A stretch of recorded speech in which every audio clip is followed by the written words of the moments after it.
Olá, povo! Bem-vindos à aula de História do 7º ano. Eu sou o professor Marlon, junto comigo, com você, tá aqui o Nathan. Dê um oi pra ele. E nós vamos para a melhor aula que existe, para a aula de História. Vamos aprender muito. Professor, o que vamos aprender? Antes disso, aqueça-se para a aula. Pegue seu material, pegue seu caderno, caneta, lápis. Anote tudo aquilo que você considerar importante dessa aula de hoje para você continuar os seus estudos. Combinado? Pegou aí? Separou? Avisa todo mundo em volta que você está concentrado para a aula de História. Bora lá, criança! Vamos começar a nossa aula. E qual é o tema de hoje, então? Sim, os Incas. Hoje nós vamos conversar sobre este povo tão importante da América do Sul, essa civilização super importante da América do Sul. Hoje nós vamos estudar características da civilização Inca. Ainda, hierarquia social, classe política, como funcionava a política Inca. E ainda, claro, agricultura e registro contábil, administração da civilização Inca. Uau, bastante informação? Sim! Então concentre-se para essa aula e anote tudo aquilo que você considerar mais importante para continuar seus estudos. Bora começar a melhor aula que tem. Vem com a gente, eu e o Nathan estamos felizes de estar com você e começando. Mas, para a gente começar, tem que se aquecer. Duas perguntas que eu sei que você sabe responder. Mas vamos lá, bem de leve para a gente começar. Você lembra o que mais caracterizou o período chamado Neolítico? Dica para você, aquele período lá que a gente chama de pré-história. Não confunda com Paleolítico. Cuidado. E segunda questão para você, qual é a principal hipótese que nós temos sobre o povoamento da América, a chegada do homem ao continente americano? Lembra dessas duas aí? Então, para a gente conversar, Neolítico foi quando se disseminou, ampliou então o uso da agricultura e da criação de animais. Lembra que você já estudou, já viu em outros lugares que Neolítico, a ideia ali da nova idade, ou chamada de idade da pedra polida. Os últimos 12 mil anos aí da humanidade, mais ou menos, ok? E ainda, chegada do homem ao continente americano, a teoria da passagem pelo Estreito de Bering. Isso, lá na divisa, na fronteira ali que a gente tem mais ou menos, um espaço separando a Ásia da América do Norte. Então a passagem ali do continente asiático para o Alasca, uma passagem estreita chamada Estreito de Bering, que teria se congelado numa das eras glaciais, facilitando a passagem de homens, de grupos humanos que depois vieram a ocupar a América do Sul. A América do Norte, a América Central, a América do Sul. Existem outras teorias? Sim, existem outras teorias. A teoria da travessia do Atlântico, a teoria da travessia pelas ilhas da Oceania, da Polinésia. Existem essas teorias, a do Estreito de Bering é uma delas, é a principal, é a mais famosa que nós temos. Lembrou de tudo isso? Então você está pronto para a nossa aula, para começarmos a nossa discussão. Olha essa imagem na sua tela, essa montanha do lado esquerdo aí da sua tela. Você conhece? Sabe do que se trata essa montanha? Montanha super, hiper, mega famosa, criança. Machu Picchu. Isso, tá o nomezinho dela escrito aqui para você, Machu Picchu, que na língua Quechua, a língua oficial aí usada pelos Incas, significa velha montanha, é o local base da civilização Inca, o local principal, a principal cidade, a principal montanha da civilização Inca, Machu Picchu. Ela foi redescoberta depois de todo o período de conquista dos espanhóis sobre os Incas, apenas em 1911. Por quê? Ela fica localizada, aí, essa cidade na montanha de Machu Picchu, a 2.400 metros de altura. Então, muito difícil de se localizar ao longo do tempo. Só em 1911 que ela foi redescoberta aí pela humanidade e passou a ser um grande ponto turístico do Peru. Mas aqui uma notícia para você do jornal El País, falando exatamente sobre o perigo do turismo em Machu Picchu. Sim! Perigo do turismo, olha só. Machu Picchu restringe o acesso para não morrer pelo próprio sucesso. Em 2016, por exemplo, Tem-se a informação de que Machu Picchu recebeu 1.419.507 visitantes num único ano. Muitos visitantes para uma montanha. Reparou? Quase 1,5 milhão de turistas para uma única montanha. E aí eu trago uma pergunta para você. Quais os riscos que o turismo desenfreado pode trazer? Você já pensou nos riscos à natureza, nos riscos ambientais? Já pensou aí na fauna e na flora dessa região toda prejudicada pela presença humana? Então, você tem toda uma estrutura para receber o turista que acaba afetando também a parte ecológica, a parte ambiental. Então, você tem uma série de riscos que têm que ser muito bem pensados e calculados em projetos turísticos, e Machu Picchu, aí, a partir de 2017, passou a restringir a entrada de turistas exatamente pensando na preservação, para que esse monumento dure para sempre, essa montanha, essas construções durem, para que todos possam ter a oportunidade de visitar. Começando nossa aula dos Incas, a origem. Antes de falarmos dos Incas, precisamos falar de quem veio antes deles. Nessa região, nós temos aí uma civilização chamada de Chavin, que habitou a região onde o Império Inca se desenvolveu, mais ou menos entre os anos 900 e 200 antes de Cristo. Essa região, então, se desenvolveu essa civilização Chavin, mas já é uma região ocupada aí cerca de 4.500 anos antes de Cristo. Então, uma região que havia ocupação humana já há muito e muito tempo. Os Incas, que falavam a língua quechua, dominavam então essa região de Cusco desde mais ou menos o ano 1000 depois de Cristo. Já dominavam a região de Cusco, atual Peru. Porém, somente no século XV, um processo de centralização política e depois de expansão territorial, conquista territorial, essa civilização passou a crescer e aumentar o seu domínio somente ali a partir do século XV. O império, ele se estendia por mais de 4.000 quilômetros no seu auge e atualmente ele corresponde a um território que vai desde a Colômbia até o norte do Chile e da Argentina. Como assim? Tá aqui mais fácil para você.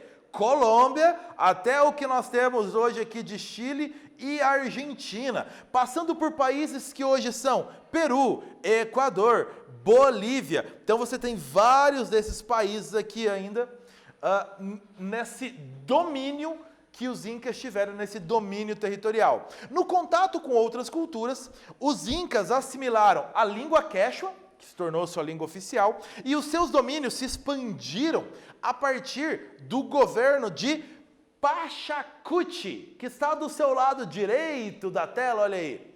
A partir do governo dele, que é essa centralização política, maior poder dele e a ampliação dos domínios dos Incas. Ufa! Para você respirar depois de tanta informação, tarefinha para você fazer, muito fácil, muito simples. Os Incas formaram o maior império que já existiu na América do Sul. Se estendia por territórios que atualmente correspondem a... Responde aí.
Os territórios atuais que correspondem onde eram os domínios da civilização Inca. Muito fácil para você, resposta na letra A.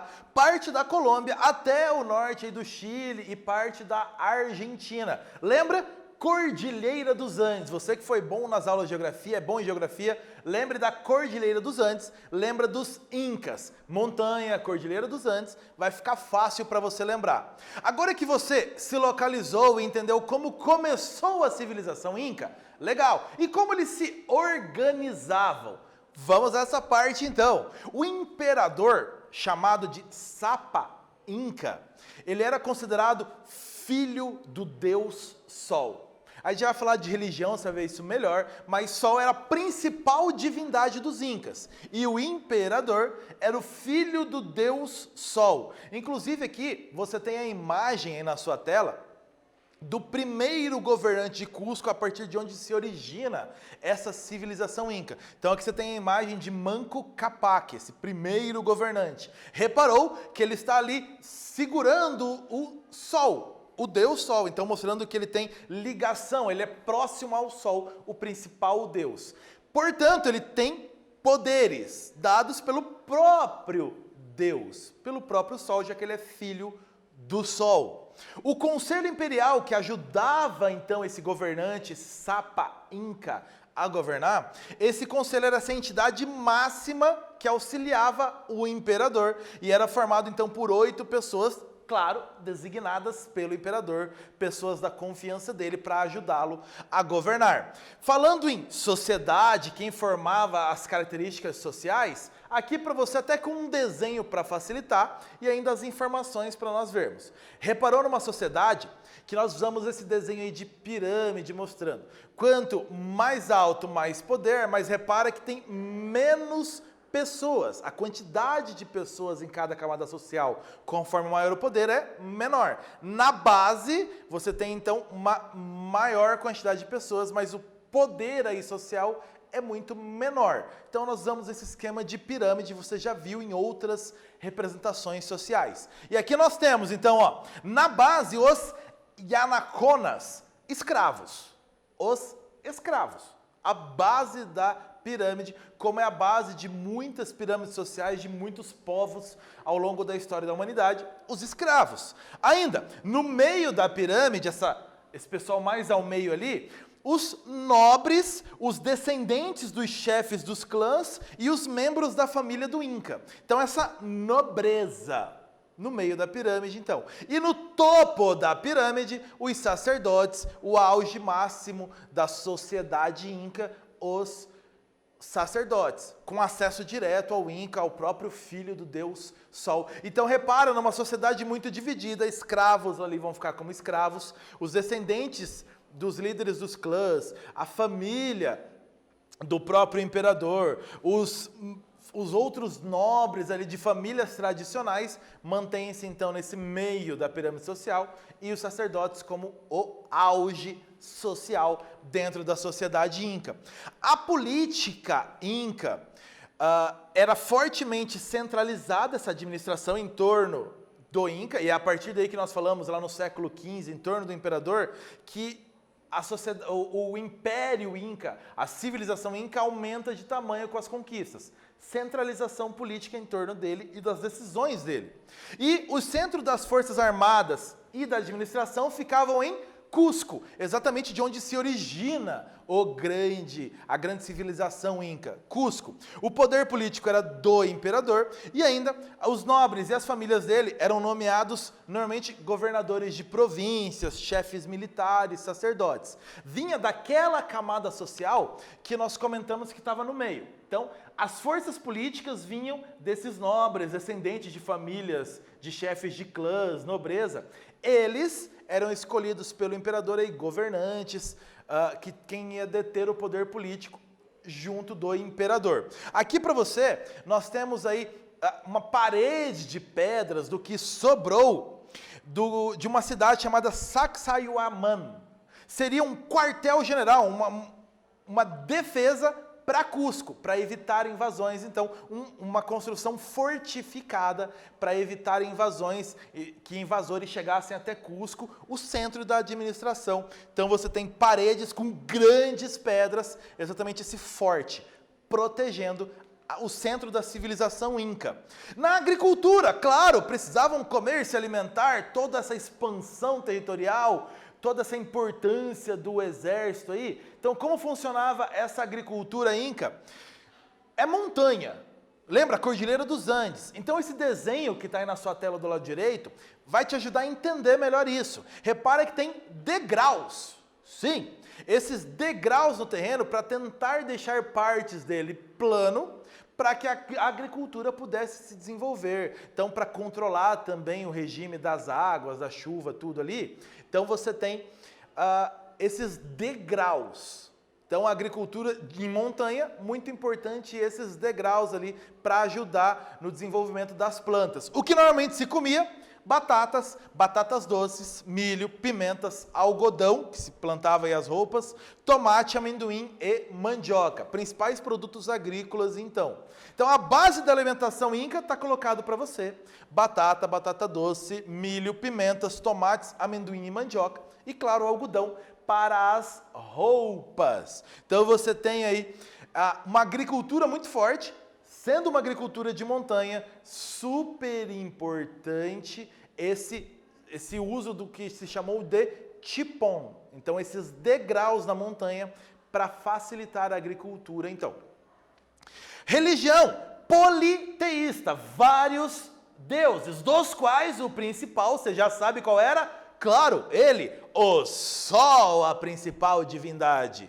O bem era representado por tudo aquilo que era importante para o homem, como, por exemplo, chuva, luz do sol. Isso era a representação do bem. Já a representação do mal eram forças negativas, como seca, guerra, tudo que fosse negativo para o homem representava o mal nessa religiosidade inca. O sol, principal deus, e claro, então, o imperador, filho do deus sol, mas lembra, politeísta, o sol, a principal divindade, não esquece. Os povos conquistados, nesse processo de expansão que nós falamos principalmente a partir do século XV, os povos conquistados e as regiões dominadas, elas eram integradas ao império, faziam parte do império, e ainda elas eram integradas por meio da construção de estradas. Os incas se notabilizaram pela construção de estradas, para facilitar a comunicação, transporte de alimentos, a cobrança de impostos, claro. Nas estradas eram construídos os tambos, construções para uso de funcionários da administração. Os tambos ficavam a mais ou menos 20, 30 quilômetros um do outro, ou seja, um dia de jornada. Então era o local de descanso. Descanso de quem? Dos chasques, os mensageiros do império e os emissários do governo que fiscalizavam então as províncias. Quando precisavam descansar, usavam os tambos. O quipu, para a gente falar do quipu, volta comigo nessa imagem do lado direito, onde você tem ali um chasque, um mensageiro do governo. Repare que na mão esquerda dele, ele está segurando em um conjunto de cordas e nós. O que é isso? O quipu. Os incas não desenvolveram a escrita, mas como sistema de registro usavam esses nós, o quipu, um cordão no qual eram amarrados vários outros cordões menores de cores e tamanhos variados, onde se faziam diferentes tipos de nó para ter o registro contábil. Era utilizado para comunicação, registro da contabilidade, para o censo, para as estatísticas e ainda como forma de registro e memorização das informações. Ufa, quipu, a calculadora dos incas. Exercício para você, observe essa imagem que nós já vimos na aula de Manco Cápac, o primeiro governante de Cusco, que depois então, esse governo de Cusco veio a ser o Império Inca. Qual a relação entre o governante inca, o sol e a religião?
Relação entre o governante inca, o imperador, a religião e o sol. Qual era toda essa ligação aí? Claro, o sol, principal divindade inca. Lembra que era uma sociedade politeísta e o sol a principal divindade. A luz do sol também representava tudo que era do bem. Claro, a luz emitida pelo principal deus trazia tudo que era do bem. O imperador, chamado de Sapa Inca, ele era considerado filho do próprio deus Sol. E tinha então todo o poder concentrado nele, já que era filho da principal divindade. O que você aprendeu nessa aula sobre os Incas? Revisão rápida. O Império Inca foi o maior império da América do Sul, com mais de 4.000 quilômetros de extensão. O imperador era considerado filho do deus Sol, a principal divindade inca, e, portanto, tinha grande poder. Havia uma hierarquia social estabelecida e obedecida, e ainda a agricultura, grande atividade, uma das principais atividades do Império Inca, mas uma agricultura de montanha, usando os degraus, que se chamava então de chipon. Esses degraus para facilitar a plantação, colheita, facilitar a agricultura. Essa foi nossa aula sobre os Incas, espero que você tenha gostado. Nós vamos ficando por aqui. Tchau, povo!